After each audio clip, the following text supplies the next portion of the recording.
Namaste, one and all, and welcome back to our channel. So, we haven't become so active in previous month because of some sources and some problems.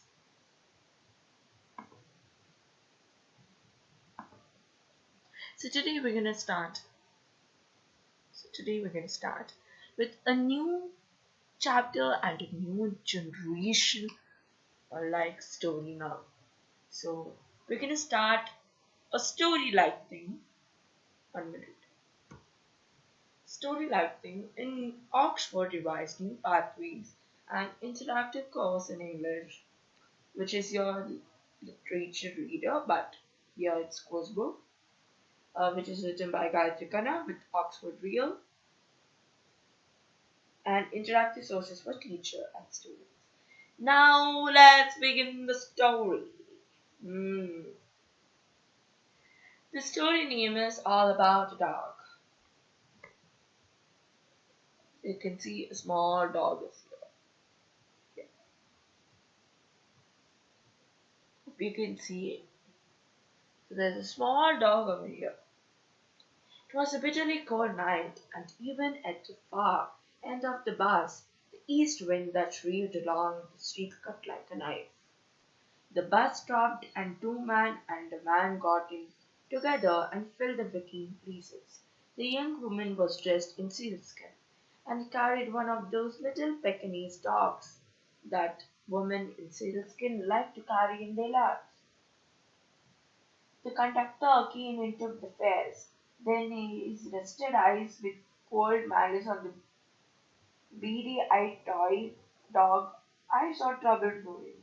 This was a opportunity for which he had been waiting, and he intended to make the most of it.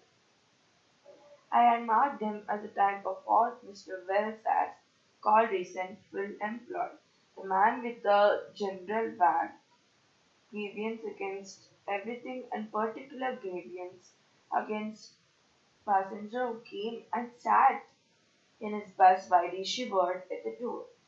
You must take that dog out, he said with so venom.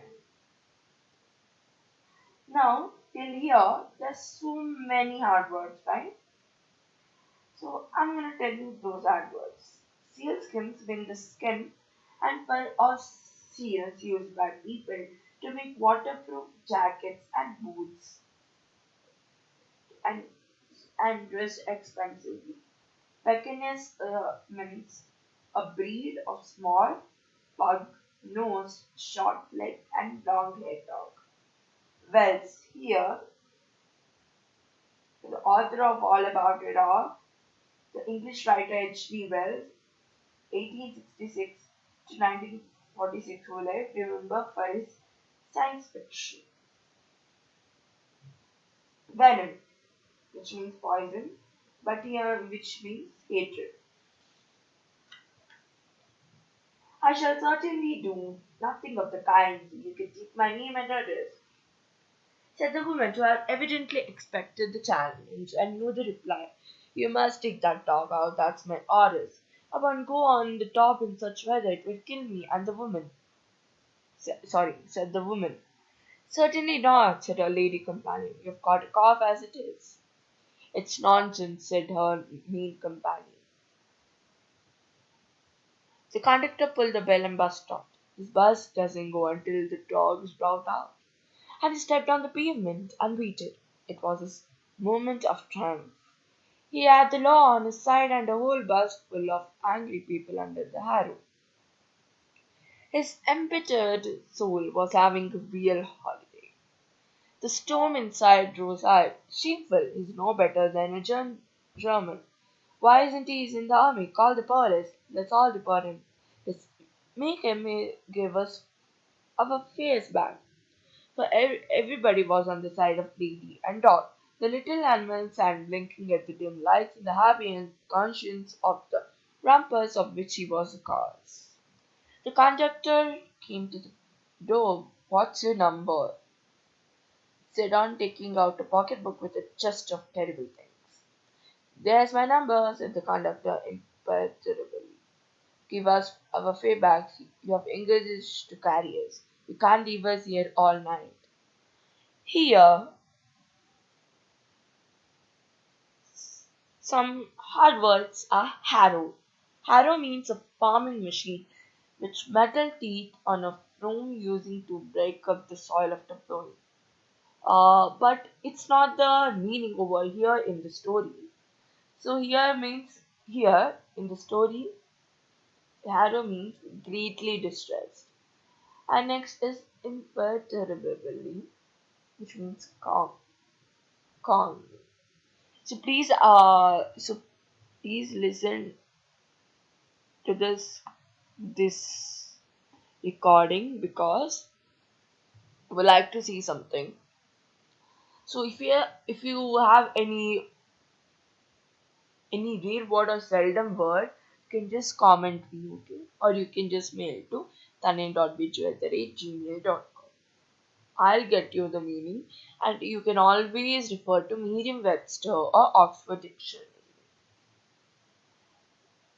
And Oxford Dictionary can be available in online as PDF, and it can be available in stationery and general store too. Okay, now let's go. No face back, said the conductor. Two or three passengers got out and disappeared in the night. The conductor took another turn on the pavement, then went and had a talk with the driver. Another bus, the last on the road, sailed by, indifferent to the shout of the passengers to stop. They stick by each other, the villains, was a comment. Hmm. Someone pulled the bell violently. They brought the driver round to the who's the conductor of the bus? He said and paused for reply. Then coming he returned to his seat and resumed beating his arms across his chest. There was no hope in that quarter. Policemen strolled up and looked in at the avalanche of indignant protests and appeal burst on. Well, he's got his rules, said Ginny. Give your name and address. That's what he has been offered, and he won't take it. Oh, said the policeman, and he went away and took his stand a few yards down the street, where he was joined by two more constables. And still the lights dog blinked at the lights. And then the conductor walked to and fro on the pavement like a captain on the quarterdeck in the hour of truth. Here, I I thought these are the hard words. Avalanche means sudden snowstorm-like burst.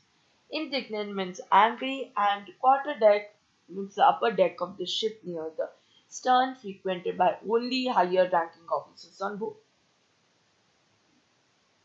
A young woman whose voice has raised high above the gale inside descended on him with an air of threatening and slaughter.